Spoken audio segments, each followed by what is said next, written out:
है everyone, welcome to Bankers Gate. आप सभी का हार्दिक स्वागत है। इस सेशन में हम लोग बात करने वाले लास्ट ईयर और लास्ट टू लास्ट ईयर के कट ऑफ्स के बारे में। क्या कट ऑफ्स रहे थे, सो दैट कि आप लोगों को समझ में आ पाए कि क्या कट ऑफ का ट्रेंड चल रहा है इस साल, क्या पॉसिबल कट ऑफ हो सकते हैं, इससे आप लोगों को प्रिपरेशन में कितना स्कोर करना है, इन सब चीजों का आइडिया लग पाएगा। रियल एग्जाम एनालिसिस के ऊपर बात करने वाले हैं, सो दैट कि आप लोगों को पता रहे पैटर्न किस टाइप का है, क्वेश्चन किस टाइप की हर सेक्शन में पूछे जा रहे हैं।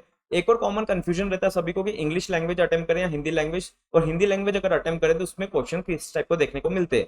तो इंग्लिश और हिंदी दोनों का पैटर्न हम लोग देखेंगे, किस टाइप के क्वेश्चन हमको लास्ट ईयर एग्जाम में देखने को मिले थे और उनका pattern continuously from past years क्या रहा है। ठीक है, उससे पहले हम देखते हैं 2021 का cut off IT scale 2, GBO and scale 3 का कट ऑफ देखेंगे सारी कैटेगरीज के लिए। जीबीओ स्केल 2 का कट ऑफ 70.19 था अनरिजर्व कैटेगरी के लिए, ओबीसी का 68.13 था, ईडब्ल्यूएस का 54.38, एससी का 54.50 एंड एसटी का 51.30। स्केल 3 का कट ऑफ 70.69 ऑलमोस्ट बराबर था जीबीओ के।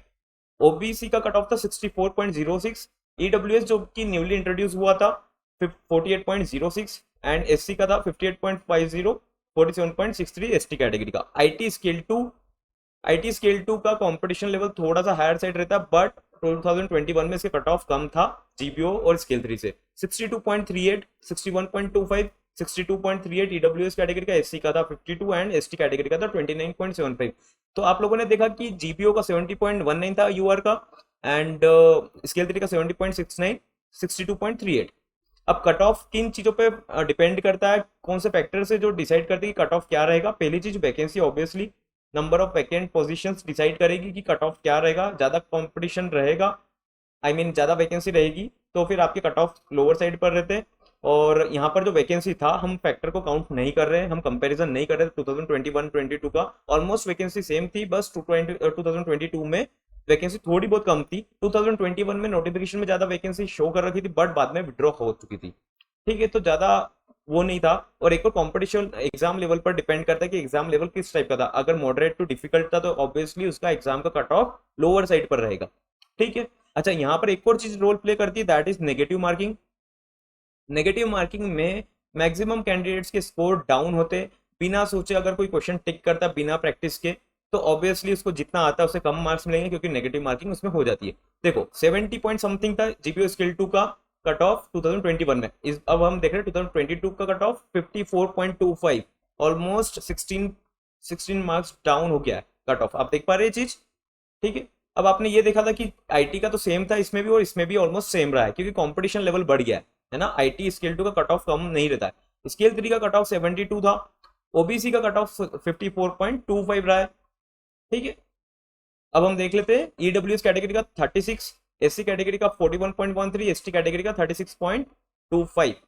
स्केल 3 का कट ऑफ था ओबीसी का 70.13, 60.25, 60, 49.19 एंड आईटी का आपने देख चुके हैं 61.25, 62.32, 52 एंड 29.75 फॉर एसटी कैटेगरी।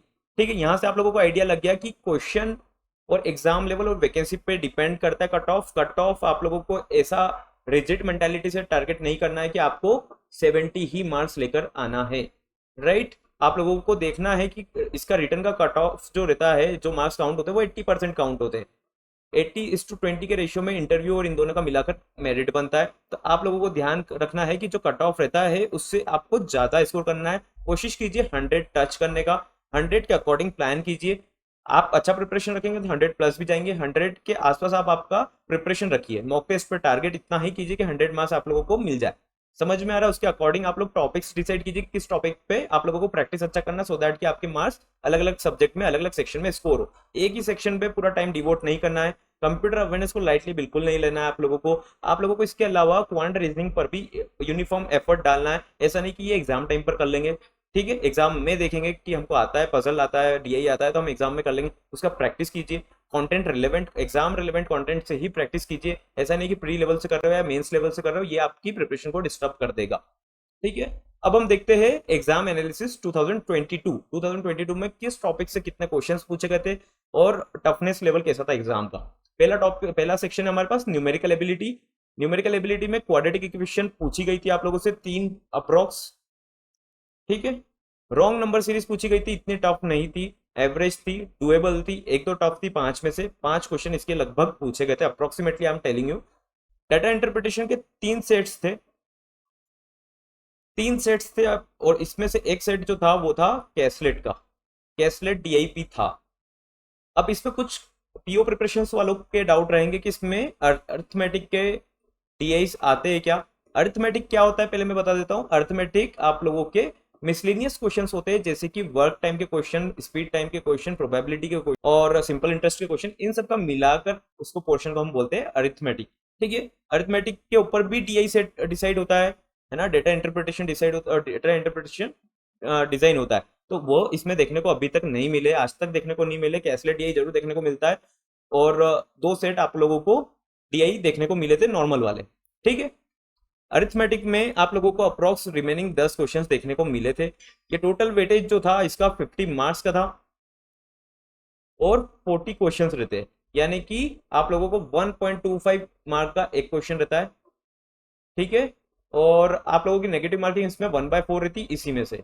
ठीक है, आया समझ में। मैथमेटिक्स में अगर आप लोग प्रिपरेशन कर रहे हैं तो आप लोगों को किस पे फोकस करना है, डीआई पे पहले ज्यादा फोकस करना है। लास्ट टू लास्ट ईयर में अगर हम 2021 की बात करें, सेम पैटर्न था, जस्ट रॉन्ग नंबर सीरीज नहीं थी, उसकी जगह यहां पर दे रखा था क्वाड्रेटिक इक्वेशन लीनियर वाला। 2 क्वेश्चन थे लीनियर वाले, इस टाइप वाले क्वेश्चन, x + y = -45 और 3x + 4y = 42। तो इसको सॉल्व करना था, x और y में से कौन सा ग्रेटर था, ये वाला लीनियर इक्वेशन वाले क्वेश्चंस पूछे गए थे। आया समझ, रॉन्ग नंबर सीरीज नहीं थी। पिछली बार क्या हुआ था, फाइनेंशियल अवेयरनेस को टफ बनाया था, उसकी वजह से क्वांट के ऊपर, न्यूमेरिकल एबिलिटी, रीजनिंग के ऊपर इतना टफनेस लेवल नहीं था जितना लास्ट टू लास्ट ईयर था। लास्ट टू लास्ट ईयर 2021 में फाइनेंशियल अवेयरनेस एवरेज था, मतलब डुएबल था, और आपका डीआई पार्ट या आपका क्वांट वाला पार्ट थोड़ा मॉडरेट था, क्वांट और रीजनिंग मॉडरेट था, मतलब इससे तो टफ था लास्ट ईयर से। ठीक है, चलो रीजनिंग का हम देखते हैं। मशीन इनपुट आउटपुट 5 क्वेश्चंस आते हैं, सिलोजिज्म हमेशा आ रहे, लास्ट ईयर आए थे, लास्ट टू लास्ट ईयर भी आए थे, अप्रोक्स 3 क्वेश्चन तो आते ही है। डायरेक्शन सेंस लास्ट ईयर शायद आया था 3 मार्क्स का। सेटिंग अरेंजमेंट्स और पजल से मिलाकर 4 क्वेश्चन रहते, 4 सेट्स रहते, एक सेट के अंदर 5 क्वेश्चंस रहते। कितने क्वेश्चंस रहते, 5 क्वेश्चंस रहते। 4 सेट आते हैं जिसमें से 2 सेटिंग अरेंजमेंट रहती है, ठीक है, और 2 आपको रहता है पजल। 2 सेटिंग अरेंजमेंट में से लास्ट ईयर सर्कुलर वाला आया था विद ब्लड रिलेशन, 2 वेरिएबल पे था, 2 पॉसिबिलिटी से सॉल्व हो रहा था, 2 से 3 पॉसिबिलिटी में क्रैक हो रहा था। इसके बाद सेकंड सेटिंग अरेंजमेंट कौन सा था, पैरेलल रो का, इसमें भी एक वेरिएबल था, है ना, सिंपल प्री लेवल का नहीं रहता, एक वेरिएबल, 2 वेरिएबल रखते सेटिंग अरेंजमेंट में। जनरली ब्लड रिलेशन ऐड कर देते इसके अंदर। यहाँ पर अगर डायरेक्शन सेंस नहीं पूछा है, यहाँ पे ब्लड रिलेशन पूछ लिया, तो यहाँ पर ब्लड रिलेशन नहीं पूछेंगे। ठीक है, ब्लड रिलेशन के ऊपर एक क्वेश्चन जनरली आपसे पूछेंगे। आया समझ में। मिसलेनियस पार्ट में आपका एलआर पार्ट आता है, कुछ ना कुछ स्टेटमेंट कंक्लूजन वाले पार्ट रहते, मिसलेनियस क्वेश्चन उसके भी थे। ठीक है, अब आप लोगों को सेटिंग अरेंजमेंट का प्रैक्टिस रखना रहेगा। लास्ट टू लास्ट ईयर भी सेम है, मशीन इनपुट आउटपुट हमेशा आ रहा है, आप लोगों को दूसरे पार्ट पे नहीं जाना है, सिंपल मशीन इनपुट आउटपुट आ रहा है, कुछ डिफरेंट लैंग्वेज में नहीं आ रहा है। ठीक है, नॉर्मल मशीन इनपुट आउटपुट जो रहता है वही आता है, बस इसमें स्टेप्स ज्यादा लेंदी रहती है, 8 स्टेप्स 7 स्टेप्स तक का रहता है। ठीक है, ये था रीजनिंग का overview. Last year average level का था, डुएबल था, बस सेटिंग अरेंजमेंट और डायरेक्शन से सेटिंग अरेंजमेंट और पजल थोड़ा सा टाइम टेकिंग था, इतना टाइम टेकिंग नहीं था लेकिन थोड़ा सा था, क्योंकि कैंडिडेट्स ने फाइनेंशियल अवेयरनेस में ज्यादा टाइम स्पेंड कर दिया था और यहाँ पर फिर स्टक हो गए थे। राइट, अब आप लोगों को दिखा देते हैं। उससे पहले आप लोगों को बताना चाहूंगा, जो भी कंप्लीट प्रिपरेशंस कर रहे हैं, जैसे कि लास्ट वीडियो में आप लोगों को बताया गया था, टॉप 50 कैंडिडेट्स, टॉप 50 नहीं, फर्स्ट 50 कैंडिडेट्स के लिए कोर्स अवेलेबल है, जिनको हम 1-to-1 सपोर्ट देंगे। अगर हमसे ज्वाइन करते, हमारे साथ ज्वाइन करते, तो हम उन लोगों को पर्सनलाइज करेंगे कोर्स को, उनकी प्रिपरेशन और बचे हुए टाइम के अकॉर्डिंग, सो दैट कि वो डे टू डे इंप्रूव कर पाए। जस्ट ऐसा नहीं कि कोर्स लिया एंड उसके बाद वो लोग अपना टाइम स्पेंड कर रहे हैं। अगर आप लोगों को सॉलिड प्रिपरेशन करना है और टू द पॉइंट प्रिपरेशन करना बचे हुए टाइम में, तो आप ये कोर्स में एनरोल कर सकते हैं, अभी वैकेंट सीट्स है इसमें। फाइनेंशियल अवेयरनेस आप लोगों के लिए अवेलेबल है। फाइनेंशियल अवेयरनेस के बारे में मैं आप लोगों को डिटेल में बताऊंगा, फाइनेंशियल अवेयरनेस में लास्ट ईयर क्या पूछा गया था, लास्ट टू लास्ट ईयर क्या पूछा गया था, अब आप लोगों को क्या स्ट्रेटेजी करनी है। तो इसकी क्लासेस चालू हो चुकी है, इसके लिए भी आप एनरोल कर सकते हैं। उसके अलावा आईटी ऑफिसर और स्केल 2 स्केल 3 के मॉक टेस्ट अवेलेबल है, 10 full length mock test available है। इंग्लिश लैंग्वेज है इसके अंदर, लेकिन डुअल लैंग्वेज में है दोनों, हिंदी और इंग्लिश दोनों, लेकिन लैंग्वेज टेस्ट केवल इंग्लिश का है। और आरआरबी का आपका आईटी ऑफिसर का प्रोफेशनल नॉलेज के साथ का मॉक टेस्ट अवेलेबल है, 10 full length mock test available रहेंगे, आप लोग एनरोल कर सकते हैं। वेबसाइट का लिंक डिस्क्रिप्शन बॉक्स में दिया हुआ है। और आप अदर इन्फॉर्मेशन चाहते हैं, कुछ डाउट हो तो आप हमें व्हाट्सएप भी कर सकते हैं 9977206520 पर। उसके अलावा आप लोगों को टेलीग्राम ग्रुप का भी लिंक डिस्क्रिप्शन में दिया हुआ है, आप वहां से भी टेलीग्राम चैनल को ज्वाइन कर सकते हैं फर्दर इन्फॉर्मेशन के लिए, ठीक है। अब देखते हैं कि इंग्लिश और हिंदी एग्जाम एनालिसिस 2022 में इंग्लिश और हिंदी में क्या क्वेश्चन देखने को मिलते हैं। इंग्लिश से पहले मैं आप लोगों को बताना चाहूंगा हिंदी में क्या क्वेश्चंस देखने को मिलते हैं। देखो हिंदी में अगर आप अदर एग्जाम्स की प्रिपरेशन करते हो बैंक को छोड़कर, तो उसमें क्या रहता है आपसे संधि, समास, क्रिया और व्यंजन, इन सब से क्वेश्चन देखने को मिलते हैं। इसके अंदर इस टाइप का पैटर्न नहीं रहता, इसमें आप लोगों को दो पैसेजेस देते हैं, क्योंकि 40 क्वेश्चन उनको अरेंज करना, 1 मार्क का एक क्वेश्चन रहता है इंग्लिश और हिंदी में, तो 40 क्वेश्चन में से दो पैसेज रहते हैं, 17-18 नंबर के पैसेज कर देते हैं ये लोग। उसके बाद आप लोगों को ग्रामेटिकल क्वेश्चंस, इडियम्स वाले क्वेश्चंस इसमें इंग्लिश में भी रहते हैं और हिंदी में भी रहते हैं। सेंटेंस रीअरेंजमेंट करना रहता है, वो भी पार्ट हिंदी में भी आता है और इंग्लिश में भी आता है। सो प्लीज अगर आप हिंदी का प्रिपरेशन कर रहे हो, हिंदी में ट्राई करो कि हिंदी में अप्रोच रखना है, तो आप लोग ये स्वर व्यंजन वाला पैटर्न पर प्रैक्टिस मत करना। इंग्लिश में भी आप लोगों को बताना चाहूंगा कि इंग्लिश का भी आप लोग एक्टिव वॉइस, पैसिव वॉइस, इन सब का प्रैक्टिस मत कीजिएगा, ये पैटर्न डिफरेंट है। यहाँ पर जो इंग्लिश में पूछा जाता है पैसेज पूछे जाते, दो पैसेज हर साल पूछे जाते हैं, 17 से 18 मार्क्स के पैसेज रहते हैं, इनका आपको प्रैक्टिस करना, रीड करेंगे आप न्यूज़पेपर तो वहां से आपका प्रैक्टिस हो जाएगा। सेंटेंस रीअरेंजमेंट रहते, छोटे छोटे पार्ट्स के सेंटेंसेस रहते, उनको रीअरेंज करना रहता है, या तो फिर बड़े बड़े सेंटेंसेस को अरेंज करना रहता है। ये सेंटेंस रीअरेंजमेंट के 5 से 10 क्वेश्चन आते हैं। वर्ड स्वैप रहता है, ये कैटेगरी आप लोगों को कभी दूसरे सेशन में बताई जाएगी। और एरर के ऊपर, ग्रामेटिकल एरर्स के ऊपर क्वेश्चन आते हैं। कभी भी ऐसा क्वेश्चन नहीं आता कि कन्वर्ट कीजिए इसको एक्टिव वॉइस में, पैसिव वॉइस में, इनडायरेक्ट स्पीच, डायरेक्ट स्पीच, ये सब चीजें आईबीपीएस नहीं पूछता है, ठीक है। कंप्यूटर अवेयरनेस जो वो एवरेज लेवल का था वही था, ना ज्यादा टफ था। लास्ट ईयर थोड़ा सा मॉडरेट था, लेकिन लास्ट ईयर का जो लेवल था वो थोड़ा सा डुएबल था, कैंडिडेट्स ने इसमें स्कोर करा था। 20 मार्क्स का ये पेपर होता है और 40 क्वेश्चंस रहते हैं, दैट मीन 0.5 मार्क का एक क्वेश्चन होता है इस एग्जाम में, आप लोगों को ये चीज ध्यान रखना है। और सेम 1/4 नेगेटिव मार्किंग होती है, दैट इज 0.125 मार्क की इसमें नेगेटिव मार्किंग होगी। तो हर कैंडिडेट को इस पे भी अपना टाइम डिवोट करना है। इसके कुछ 7-8 टॉपिक्स है, आप लोग उसको 2-2, 3-3 दिन में प्रैक्टिस कीजिए, उसके एमसीक्यू लगाइए। और हमारे फुल कोर्स में वो चीजें अवेलेबल है, सो दैट कि आप टाइम टू टाइम हर एक टॉपिक को कवर कर सकें। आपका जो शेड्यूल, आपका जो स्ट्रक्चर इस टाइप से बनाया जा रहा है, आपको पर्सनलाइज प्लान इस हिसाब से बताए जाते हैं इसके अंदर, सो दैट कि आप लोग का रिमेनिंग टाइम में आप कैसे अपना यूटिलाइज कर रहे हो टाइम को, ठीक है। क्योंकि आप लोगों को कंप्यूटर अवेयरनेस पे भी फोकस देना है, केवल फाइनेंशियल अवेयरनेस नहीं होता है, केवल रीजनिंग एप्टीट्यूड में आप स्कोर करेंगे बाकी में नहीं करेंगे तो नहीं होगा, क्योंकि इसमें सेक्शन कट ऑफ भी रहता है, ठीक है। अदर कैंडिडेट्स इंग्लिश हिंदी में स्कोर करके तो आपसे वैसे भी आगे निकल जाएंगे, राइट। तो कंप्यूटर अवेयरनेस पे भी आपको इक्वली टाइम डिस्ट्रीब्यूट करना है, राइट। और आप लोगों को उस पर भी टाइम इन्वेस्ट करना है, इंग्लिश और हिंदी आपके लैंग्वेज के ऊपर भी एटलीस्ट वीकली आप उस पर टाइम इन्वेस्ट कीजिए। अगर आपका हिंदी अच्छा है तो हिंदी का प्रैक्टिस कीजिए, अगर आपको लगता है कि आपका इंग्लिश ज्यादा अच्छा तो इंग्लिश के नोट्स आप बनाकर वीकली प्रैक्टिस कीजिए। अब फाइनेंशियल अवेयरनेस में लास्ट ईयर का पेपर तो सबकी हवा टाइट हो गई थी, क्योंकि पेपर में बहुत इन डेप्थ क्वेश्चंस देखने को मिले थे।